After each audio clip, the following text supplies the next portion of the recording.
ಮರಣದ ನಂತರ ಮತ್ತು ಅಂತ್ಯ ಸಂಸ್ಕಾರ ಅಂದರೆ ದಹನ ಕ್ರಿಯೆ.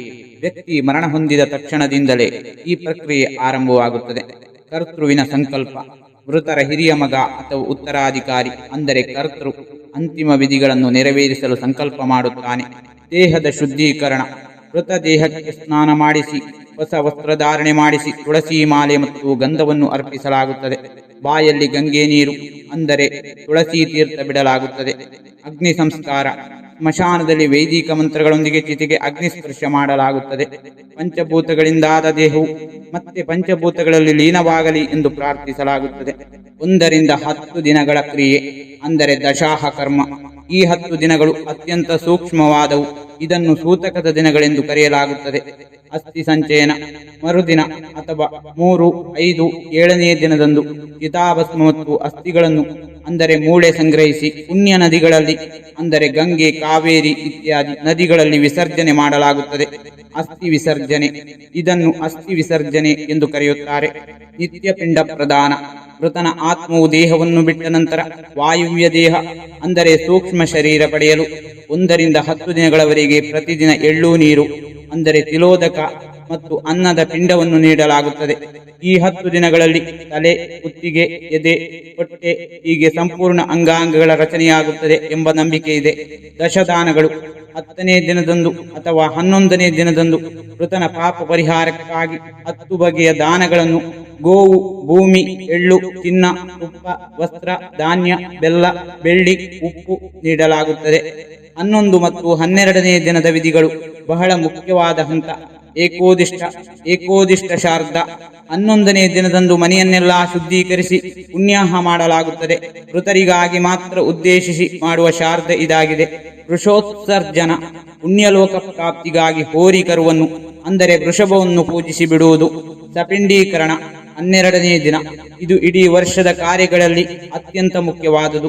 ಇಲ್ಲಿಯವರೆಗೆ ಪ್ರೇತ ಸ್ವರೂಪದಲ್ಲಿದ್ದ ಆತ್ಮವನ್ನು 3 ತಲೆಮಾರಿನ ಪಿತೃಗಳ ಅಂದರೆ ತಂದೆ, ತಾತ, ಮುತ್ತಾತ, ವಸು, ರುದ್ರ, ಆದಿತ್ಯ ಸ್ವರೂಪ ಸಾಲಿಗೆ ಸೇರಿಸಲಾಗುತ್ತದೆ.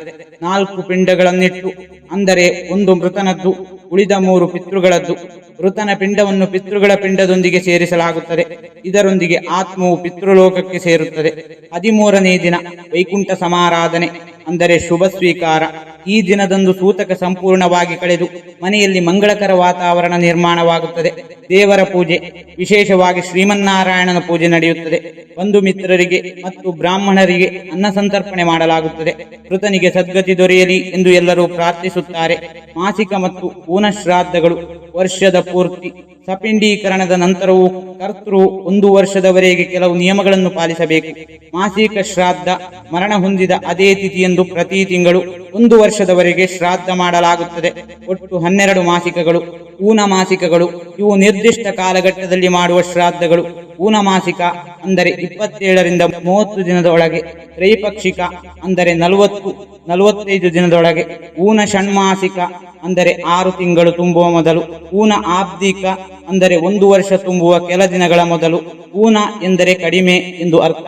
ವರ್ಷ ತುಂಬಲು ದಿನಗಳು ಕಡಿಮೆ ಇರುವಾಗ ಇದನ್ನು ಮಾಡಲಾಗುತ್ತದೆ. ಪ್ರಥಮ ವಾರ್ಷಿಕ ಶ್ರಾದ್ದ ಅಂದರೆ ವರ್ಷಾಂತಿಕ ಆಬ್ದಿಕ.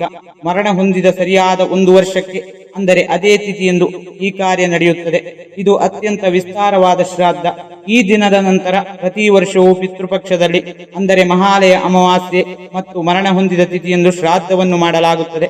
ಈ ಕಾರ್ಯಗಳ ಹಿಂದಿನ ತತ್ವ ಅಂದರೆ ಉದ್ದೇಶ ಋಣ ಸಂದಾಯ. ನಮಗೆ ಜನ್ಮ ನೀಡಿದ ತಂದೆ ತಾಯಿಯರ ಋಣವನ್ನು ತೀರಿಸಲು ಇದು ಏಕೈಕ ಮಾರ್ಗ. ಆತ್ಮಕ್ಕೆ ಶಾಂತಿ. ಮರಣದ ನಂತರದ ಅವಸ್ಥೆಯಲ್ಲಿ ಆತ್ಮಕ್ಕೆ ಉಂಟಾಗುವ ಹಸಿವು, ಬಾಯಾರಿಕೆ ಮತ್ತು ಭಯವನ್ನು ನೀಗಿಸಲು ಈ ಪಿಂಡ ಪ್ರದಾನ ಮತ್ತು ತರ್ಪಣಗಳು ಆಹಾರವಾಗಿ ತಲುಪುತ್ತವೆ ಎಂಬ ನಂಬಿಕೆ ಇದೆ. ವಂಶಾಭಿವೃದ್ಧಿ. ಪಿತೃಗಳು ತೃಪ್ತರಾದರೆ ವಂಶಕ್ಕೆ ಆಶೀರ್ವಾದ ಮಾಡುತ್ತಾರೆ. ಇದರಿಂದ ಸಂತಾನ ಮತ್ತು ಸುಖ ಶಾಂತಿ ನೆಲೆಸುತ್ತದೆ. ಈ ವಿಡಿಯೋ ನಿಮಗಿಷ್ಟವಾಗಿದ್ದರೆ ವಿಡಿಯೋಗೆ ಒಂದು ಲೈಕ್ ನೀಡಿ ಹಾಗೂ ನಿಮ್ಮ ಸ್ನೇಹಿತರೊಂದಿಗೆ ಹಂಚಿಕೊಳ್ಳಿ. ನಿಮ್ಮ ಅನಿಸಿಕೆಗಳನ್ನು ಕಾಮೆಂಟ್ ಮೂಲಕ ತಿಳಿಸಿ.